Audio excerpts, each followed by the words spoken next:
Hi, this is Mrs. Hall, and today's lesson we're going to be talking about attribution theory. And we're going to be talking about how we attribute other people's and our own behavior. What are we attributing the behavior to? What is causing it to happen? So when we look at attribution theory, we first of all need to know what attributions are. Attributions are the explanations that we have about why people do the things they do. Not just other people, but ourselves as well. As human beings, we have a very unique need to make sense of our world. We need to make sense of the things that go on around us. Why do these things happen? And if you watch the news or anything, you'll see people are constantly trying to figure out why people do things. In court, we call it motive. Why did they commit this crime? What was their motivation behind it? They're trying to make assessments and figure out the attribution for the behavior. And before we go any further, we need to know what different types of attributions exist. There are two that we're going to focus on. The first one is a dispositional attribution, also known as an internal attribution. And this is something that describes who the person is. Whatever we say is the attribution or the cause for the behavior, we're going to say, if it's dispositional, we're going to say this is who the person is. This is what they do all the time.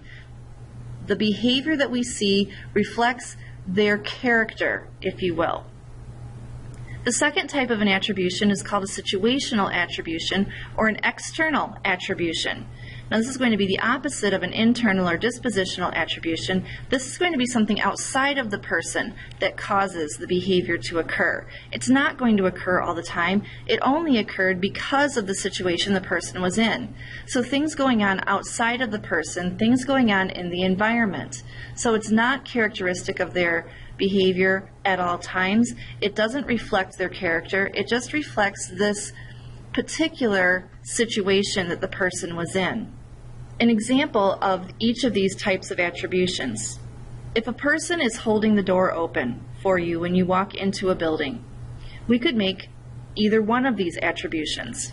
We would tend to make more of a dispositional attribution when we're talking about someone else holding the door for us, when we say that the person is just a kind person. Wow, that was really nice. Thank you so much for holding the door. That is a kind person. And we would attribute that kindness globally to the person's character, who they are at all times. We're less likely to make a situational attribution, to think through all the things going on in the environment that might cause the person to hold that door open for us. Maybe it's his job and he gets paid for it and he's expected to do it. He wouldn't do it if he didn't get paid for it. It's just that situation. He's on the job, he holds the door open. Or maybe there was someone right behind you coming in that he wanted to hold the door for. It wasn't for you. It was for somebody else that he's trying to impress. And it's not really who he is. He's just doing it to try to impress someone. So that would be more of a situational attribution. And we're going to look at a lot more of these. Before we do, I'm just going to show you a quick video of what's called the fundamental attribution error that we tend to make whenever we are watching and assessing why someone else does something that they do. Today we are going to talk about the fundamental attribution error. What exactly is the fundamental attribution error, and why is it so important? Let's look at an example. Say your friend Bob takes you to a party, and at that party he introduces you to his other friend Eric. Eric is particularly curt and seems uninterested in meeting you. He comes off as unfriendly. Chances are your first reaction is to assume Eric is just an unfriendly person. A real jerk, if you will, right? Well, what if Eric is just having a really tough day? Maybe he broke up with his girlfriend, or maybe someone close to him has passed away. Then you may think Eric's behavior is excusable because, well, he's just having a bad day. I guess Eric isn't that bad a guy, huh? Well, this mix-up in judgment is a perfect example of the fundamental attribution error. In other words, people tend to place more emphasis on internal explanations rather than considering the circumstances. So next time you meet someone at a party, don't be so quick to judge them. Okay, so we just learned about the fundamental attribution error, and this is going to be a huge concept for us to understand. By definition, the fundamental attribution error is our tendency to overestimate the impact of a dispositional factor and underestimate the impact of a situational factor when we're assessing other people's behavior. We might not be inaccurate in this assessment, but it's biased because we tend to overestimate the times that other people's behavior is caused by personal characteristics rather than situational factors. And as I mentioned just a few minutes ago, part of this is our filter. It takes so much time to think through all the different situational factors that could be impacting this behavior, and it's just quicker and easier to make a dispositional attribution. An example, when someone gets a low grade on a test, we think that that person's lazy or stupid or doesn't work hard, doesn't really care about his grades, instead of considering that maybe there was a death in the family. Maybe the pet is sick and passed away. Maybe a parent just found out that he or she has some form of cancer or something like that. And those situations in the person's life are what are accounting for the low grade. It's not that the person's stupid, it's that there's things going on in the person's life that are affecting the behavior. We make some of these dispositional attributions when we really are very, very inaccurate. The example that I gave about the person holding the door open, maybe the person was just trained to do that. They're not really friendly or kind. They were just trained to do that, and that's why they do it. It's not anything to do with their character. Sometimes we'll say about a person that we hear speaking about something, and we'll say, oh my goodness, they look so intelligent. They seem so intelligent, when in reality, it's just that one small little piece of information that they know. They're not that intelligent. They just know that one little particular factor. The limitation of the fundamental attribution error, it stops just short of ourselves. You do what you do because of your personality, because it's who you are, it's your character. But I do what I do most of the time because of my situation that I'm in, especially when it's a negative behavior.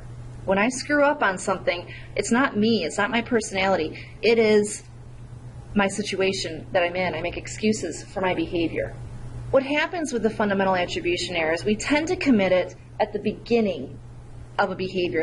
Immediately after a behavior occurs, we attribute that behavior to the person. But as time goes on and we get to know the person better, a lot of times then we won't commit that fundamental attribution error as much as we know the person more, so it's easier to think of all the situations that could possibly be causing the behavior. So then we don't fall as prey to it. But a person we don't know, a person that it just comes into our lives, a person who's driving on the street with us, we tend to make that fundamental attribution error. Speaking of drivers on the street, someone cuts you off on the road. Committing the fundamental attribution error, we tend to go to that bottom scenario where we make a dispositional attribution and we call the person a crazy driver, or maybe some other four-letter words. The thing we need to understand is that the fundamental attribution error actually affects our own behavior as well. When we make a negative attribution or a dispositional attribution toward another person, it causes us to behave similarly or react to whatever we're making that attribution to. So if someone cuts us off and we think they're a crazy driver, it makes us more prone to speed up, race past the other driver, give them a dirty look, flip them off, maybe even to the point of road rage. If we were to go the other way and look at the top scenario and make more of a situational attribution, instead of just jumping to the crazy driver attribution, maybe there's something wrong with the driver. Maybe his wife is in labor. Maybe he's having a seizure and we should probably call 911 and get him off the road. But again, that still will affect our behavior and we'll be more tolerant and we'll proceed more cautiously. A couple other examples here. As I mentioned before, we can take one behavior and give a dispositional attribution and make it about that person's character, and we automatically assume that that character trait follows them in every other situation, every other aspect of their lives. When it comes to culture, committing the fundamental attribution error can be a real serious problem that can lead to stereotyping, but even worse, prejudice and discrimination, which we're going to talk at length about in another lesson. The fundamental attribution error can affect us personally. We attribute their character, this is who the person is, they don't like me because they haven't responded to me, that behavior of what we think is ignoring us, we can then put on ourselves and say, well, they hate us, they don't like us, and it can lead us to have negative or inaccurate perceptions of individuals. I'm going to tell you a story about this man here. As you look at this picture here, the top picture, you see that he appears to be homeless. I'm going to read you this story. 98-year-old Dobry Dobrev, a man who lost his hearing in World War II, walks 10 kilometers from his village in his homemade clothes to Sofia, where he spends the day begging for money. Though he's a well-known fixture around several of the city's churches, known for his prostrations of thanks to all donors, it was only recently discovered that he has donated every penny he has collected, over 40,000 euros, toward the restoration of decaying Bulgarian monasteries and churches, and the utility bills of orphanages, living instead off his monthly state pension of 80 euros. When we look at this picture, we think, oh my gosh, he's one of those fake beggars. He's got a home, he's got money, he doesn't need our money, he acts homeless. In reality, the man is collecting money and giving it to charity. And he's living off of his own money that he does earn honestly.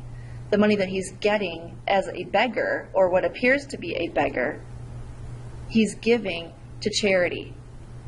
Now, you can have your views as to whether or not that's the right thing to do, to be deceptive and to collect money that way without telling people what he's doing with it. That's up to you. The point is, he's not using it for himself, and we make an inaccurate attribution for his behavior. Finally, with attribution theory, we have one last term called the self-serving bias. And I alluded to this a little bit when I talked about how we attribute our own behaviors. When we're talking about other people, we tend to commit the fundamental attribution error. When we're talking about ourselves, we commit what's called self-serving bias. We want ourselves to look good. So when I'm successful, that's who I am. I make a dispositional attribution for my successes. When I'm good at something, that's who I am. But if I mess up, it was something outside of me, and I will make more of a situational attribution. I'll make excuses. I'll use the defense mechanism, perhaps, of rationalization for my negative behaviors. The point is, we want to perceive ourselves favorably, and we want others to perceive us favorably. We want other people to know what those situational factors might have been that played into my negative behavior. A little cartoon for you of the self-serving bias. Lucy's admitting she has a knack for overlooking her own faults. Okay, self-serving bias. She doesn't want to see her faults. So that's the attribution theory, internal and external attributions, the fundamental attribution error, and self-serving bias. Bottom line, we judge ourselves by our intentions for doing things because we know ourselves, and we judge others by what they actually do, by their actions. And the more we know that, the more we can change that, and the more we can have a more positive impact on other people as individuals and collectively as a society. As always, if you have questions, please ask. Please email me. I'm happy to answer your questions. Until I see you again in class, I hope you have a great day.